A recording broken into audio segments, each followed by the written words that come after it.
ঘন কুয়াশার শীতের তীব্রতায় জুবুথুবু জনজীবন, ভোগান্তিতে নিম্ন আয়ের মানুষ। গরম কাপড়ের দোকানে বেড়েছে ভিড়। ঘন কুয়াশায় ব্যাহত হচ্ছে যান চলাচল। শীতজনিত কারণে হাসপাতালে রোগীর চাপ বেড়েছে কয়েক গুণ। বেশি আক্রান্ত শিশুরা।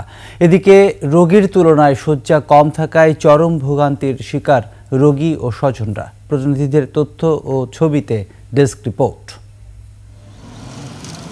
উত্তরের হিমেল হাওয়া ও তীব্র শীতে পাবনার জনজীবনে নেমে এসেছে স্থবিরতা। কুয়াশার চাদরে ঢেকে থাকে চারিদিক। দিনের অধিকাংশ সময় সূর্যের দেখা মেলে না। ঘন কুয়াশার কারণে রাজশাহীতে বেলা 10টার দিকেও হেডলাইট জ্বালিয়ে গাড়ি চলাচল করছে। ঝিনাইদহে ঘন কুয়াশায় ঢাকা পড়ছে প্রকৃতি। সূর্যের দেখা না মেলায় শীত বেশি অনুভূত হচ্ছে।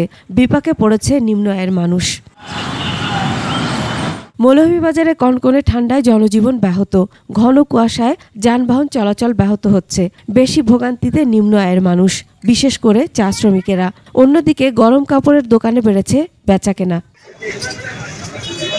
শরীয়তপুরে 3 দিন ধরে কুয়াশার সাথে গুড়ি গুড়ি বৃষ্টি হয়।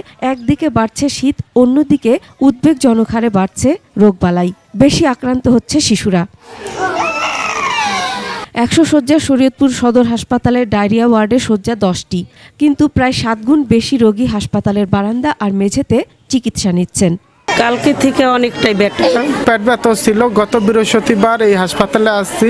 ডায়রিয়া হয়েছে, খাট বমি হয়েছে, বমি হয়েছে। দিন বমি করছে, পরের দিনই আবার পাতলা পায়খানা করা বসে নিয়ে করেন, এরপরে এই জায়গায় নিয়ে এসেছি।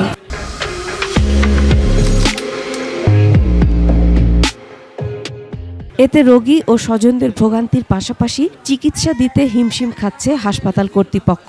গরমের তুলনায় এখন ডায়রিয়ার শিশুর সংখ্যা 4 গুণ বেশি।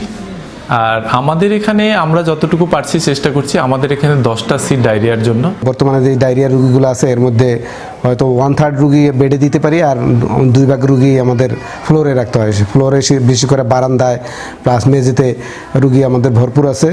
বাসি খাবার এড়িয়ে চলার পাশাপাশি শিশুদের মায়ের বুকের দুধ খাওয়ানোর জন্য পরামর্শ দিচ্ছেন চিকিৎসকরা।